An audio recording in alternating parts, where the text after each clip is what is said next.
Nous vivons une époque où malheureusement, de plus en plus de gens se détournent de la religion d'Allah Tabarak wa Ta'ala. Nous vivons une époque où les gens se vantent de tomber dans les péchés, divulguent leurs péchés au grand jour. Nous vivons une époque où beaucoup de gens ne respectent plus Allah Tabarak wa Ta'ala. Allah Tabarak wa Ta'ala a dit dans Surat Al-Fath, nous t'avons envoyé en tant que témoin, annonciateur de la bonne nouvelle et avertisseur, pour que vous croyiez en Allah et en son messager, que vous l'honoriez, le vénériez et le glorifiez matin et soir. Une des plus grandes injustices et preuves d'ignorance consiste à désirer que les gens te respectent et t'estiment alors que ton cœur est vide de tout respect et estime envers Allah. En effet, tu as trop de respect et de considération pour les créatures pour leur permettre de te voir dans une situation désavantageuse, alors que tu n'éprouves aucune gêne à ce qu'Allah te voit dans cette même situation. Allah Tabarak wa Ta'ala nous dit que le prophète Nuh alayhi salam a dit, et cela est dans Surat Nuh dans le verset 13, il a dit, qu'avez-vous à ne pas vénérer Allah comme il se doit? Pourquoi est-ce que beaucoup d'entre nous ne respectent pas Allah? Ibn Abbas radiallahu anhuma a dit, qu'avez-vous à ne pas reconnaître sa grandeur comme il se doit? Al-Hassan rahimahullah, il a dit, qu'avez-vous à ne pas reconnaître les droits d'Allah et à ne pas lui être reconnaissant? Mujahid rahimahullah a dit quant à lui, qu'avez-vous à ne pas accorder d'importance à la grandeur d'Allah? Mon frère ainsi que toi ma soeur, je te rappelle que c'est Allah Tabarak wa Ta'ala qui t'a créé, qu'Allah Azza wa Jal yawm al-qiyamah te jugera, et soit tu finiras parmi les gagnants ou parmi les perdants. Allah Tabarak wa Ta'ala nous le dit dans le Coran, qu'avez-vous à ne pas vénérer Allah comme il se doit? Réponds à cette question toi qui l'as entendu. Pourquoi est-ce qu'on vénère pas Allah comme il se doit? Pourquoi on a peur des créatures, on n'a pas peur du Créateur? Pourquoi on a tout misé sur l'ici-bas et on a détruit notre au-delà? Pourquoi on est devenu aussi matérialiste? Pourquoi cette vie elle a pris autant d'ampleur dans notre cœur? Ahbab al-Kiram,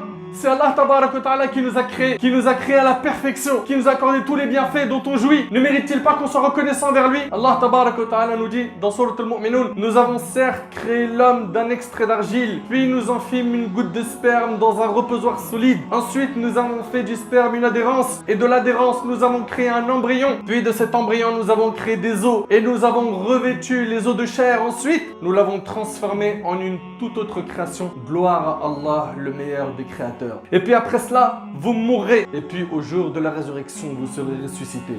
Allah Tabarak wa Ta'ala qui t'a créé, toi qui n'existais pas. Allah Tabarak wa Ta'ala te rappelle dans Surat Al-Insan, s'est-il écoulé pour l'homme un laps de temps durant lequel il n'était même pas une chose mentionnable? En effet, nous avons créé l'homme d'une goutte de sperme mélangée pour le mettre à l'épreuve. C'est pourquoi nous l'avons fait entendant et voyant. Et aujourd'hui, toi qui jouis de beaucoup de bienfaits de la part d'Allah, tu t'es détourné de lui, wal'iyadu billah. Sur tes 24 heures, tu penses presque plus à Allah. La prière, elle est faite bâclée, sans concentration. C'est ça, le respect d'Allah Azza wa Jal dans vos cœurs? C'est une relation qui n'a plus d'âme. Ce sont des gestes mécaniques qu'on fait et on s'achète bonne conscience. Alhamdulillah, j'ai fait ce qu'il fallait faire. Qui t'a dit ça? Un cœur absent, des doigts avec un cœur distrait. Allah Tabarak wa Ta'ala est le créateur, celui qui donne un commencement à toute chose, le formateur. Ne mérite-t-il pas d'être révéré, d'être vénéré, d'être adoré comme il le faut? Allah Tabarak wa Ta'ala nous dit dans le Coran, ô homme, qu'est-ce qui t'a trompé au sujet de ton Seigneur le noble, qui t'a créé, puis modelé et constitué harmonieusement? Il t'a façonné dans la forme qu'il a voulu. Allah Tabarak wa Ta'ala nous rappelle ses bienfaits. Il nous dit Azza wa Jal, qu'avez-vous à ne pas vénérer Allah comme il se doit, alors qu'il vous a créé par phase successives? N'avez-vous pas vu comment Allah a créé les 7 cieux superposés et il y a fait de la lune une lumière et du soleil une lampe? Et c'est Allah qui, de la terre, vous a fait croître comme des plantes, puis il vous y fera retourner et vous en fera sortir véritablement. L'imam al-Bukhari rahimallah et Muslim rapporte, d'après Abdullah ibn Mas'ud radiallahu anhu, un juif était venu voir le prophète sallallahu alayhi wa sallam et lui a dit, ô Muhammad, Allah met les cieux sur un doigt, les terres sur un doigt, les montagnes sur un doigt, les arbres sur un doigt et les créatures sur un doigt, puis dira en les secouant, je suis le roi, je suis le roi. Le prophète sallallahu alayhi wa sallam a alors ri jusqu'à l'apparition de ses molaires en approuvant les propos du docte juif et a lu le verset suivant, et ils n'ont pas estimé Allah comme il devrait l'être. Allahu Akbar.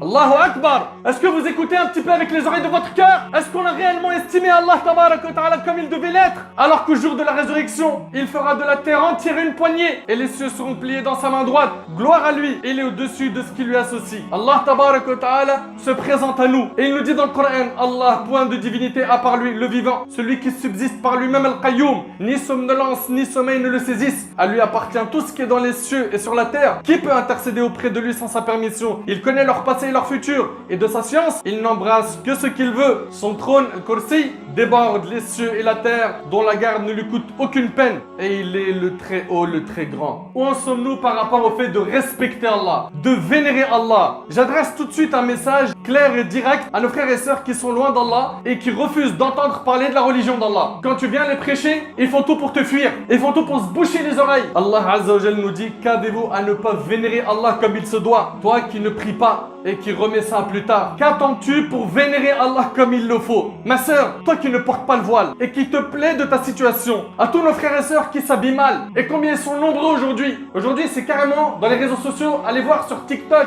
Snap et Insta, c'est un concours de celui qui met le moins de vêtements. Et ils s'en vantent. Et c'est comme ça qu'ils obtiennent une grande notoriété. Et ils sont appréciés des gens. N'as-tu pas honte de ton comportement avec Allah? Toi qui remets le repentir à plus tard. Tu vis dans un espoir mensonger, pensant que tu as encore beaucoup de temps devant toi. Beaucoup de gens qui sont sous terre, avant de mourir, ils pensaient comme toi qu'ils avaient beaucoup de temps devant eux. Aujourd'hui, on a beaucoup de gens dans notre communauté qui vivent de l'argent sale, l'argent illicite, la drogue, les paris sportifs. Et ils s'en vantent. As-tu oublié que le prophète sallam a dit: toute chair qui s'est nourrie de l'illicite, c'est l'enfer qui lui convient le mieux? À nos frères qui vendent et consomment de la drogue, Allah Ta'ala dit: qu'avez-vous à ne pas vénérer Allah comme il se doit? Avant, les grands de la cité empêchaient les plus jeunes de faire des bêtises. Maintenant, ils les ont mis sur le terrain pour qu'ils vendent pour eux. Vous imaginez un petit peu? Un grand nombre de gens aujourd'hui font craquer leurs parents. Leurs parents n'en peuvent plus. Ils viennent nous voir dans les mosquées, dans les écoles pour nous dire: faites quelque chose, on n'en peut plus, on est dépassés. Dans le passé, ceux qui faisaient des péchés, ils se cachaient. Aujourd'hui, ils s'en vantent. Ils se vantent d'avoir commis la fornication, d'avoir fumé, d'avoir volé, d'avoir insulté ou d'avoir tiré sur quelqu'un. Un autre, il se vante d'avoir sorti son nouveau clip où il égare tout le monde du sentier d'Allah. Certains sont devenus, avec leur musique, des Corans du diable. Vous savez, ça veut dire quoi, des Corans du diable? Ça veut dire que les jeunes s'inspirent pour faire des péchés dans leur vie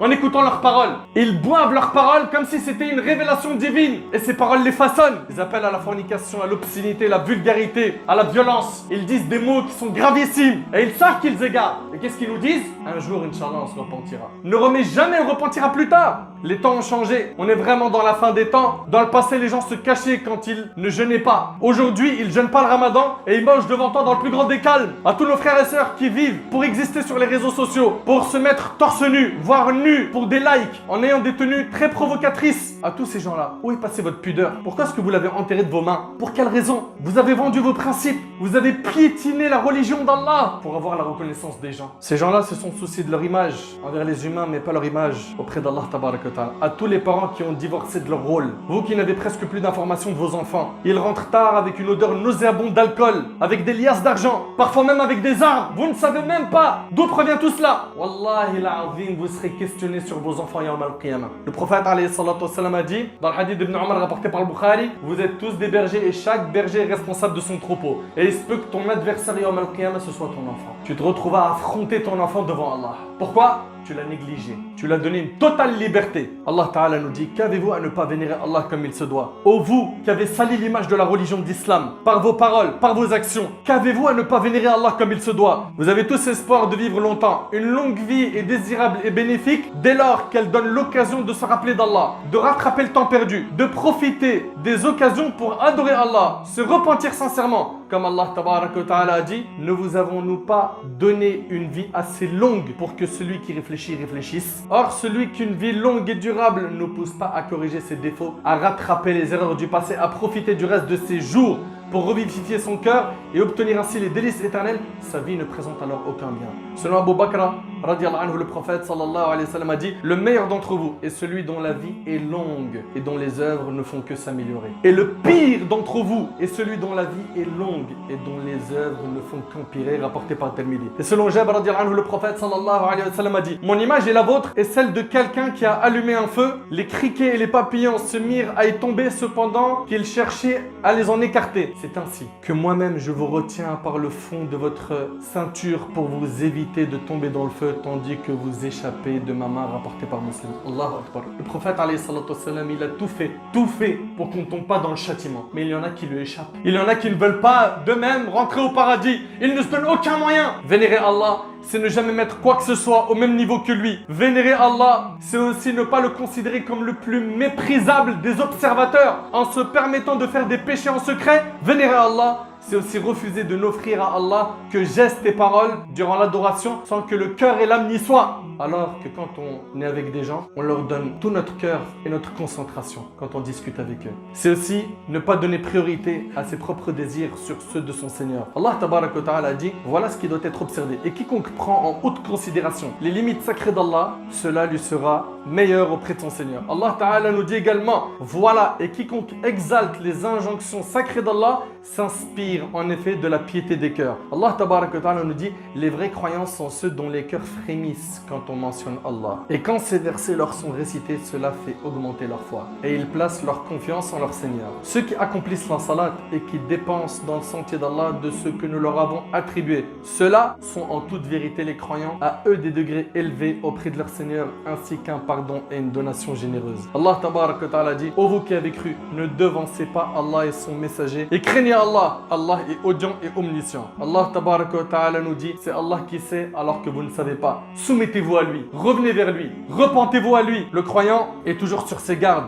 Et il fait attention à ne pas tomber dans l'insouciance. Et le diable va tout faire pour nous faire tomber dans l'insouciance jusqu'à ce qu'on ne vénère plus Allah tabaraka wa ta'ala. Toute personne qui a délaissé les ordres d'Allah, qui les a mis de côté, qui ne veut pas entendre parler de la sunna du prophète alayhi salatu wassalam, ne vénère pas Allah. Toute personne qui est négligente et qui ne reconnaît pas ses torts et qui persiste dans l'égarement, ne vénère pas Allah tabaraka wa ta'ala. Allah azza nous dit, ne vois-tu pas qu'Allah sait ce qu'il y a dans les cieux et sur la terre? Pas de conversation secrète entre trois sans qu'il ne soit leur quatrième, ni entre cinq sans qu'il ne soit leur sixième, ni moins ni plus que cela, sans qu'il ne soit avec eux là où ils se trouvent. Ensuite, il les informera au jour de la résurrection de ce qu'ils faisaient, car il est omnipotent. Mon frère ainsi que toi, ma soeur, tu seras présenté à Allah subhanahu wa ta'ala le jour du jugement. Et c'est honteux de voir qu'aujourd'hui on a honte des gens et on n'a pas honte d'Allah. On a peur des gens et on n'a pas peur d'Allah. Allah tabaraka wa ta'ala a dit, il cherche à se cacher des gens, mais il ne cherche pas à se cacher d'Allah. Or, il est avec eux quand ils tiennent la nuit des paroles qu'ils n'agréent pas. Et Allah ne cesse de cerner par sa science ce qu'ils font. Toute personne qui a honte des gens et qui n'a pas honte d'Allah n'a pas vénéré Allah, n'a pas honoré Allah. Toute personne qui mange des biens d'Allah, qui vit sur la terre d'Allah, qui désobéit à Allah subhanahu wa ta'ala et qui ne cache pas ses péchés, il les divulgue au grand jour, n'a pas vénéré Allah. Toute personne qui a peur des gens et qui n'a pas peur d'Allah n'a pas vénéré Allah. Toute personne qui dépasse les limites d'Allah et qui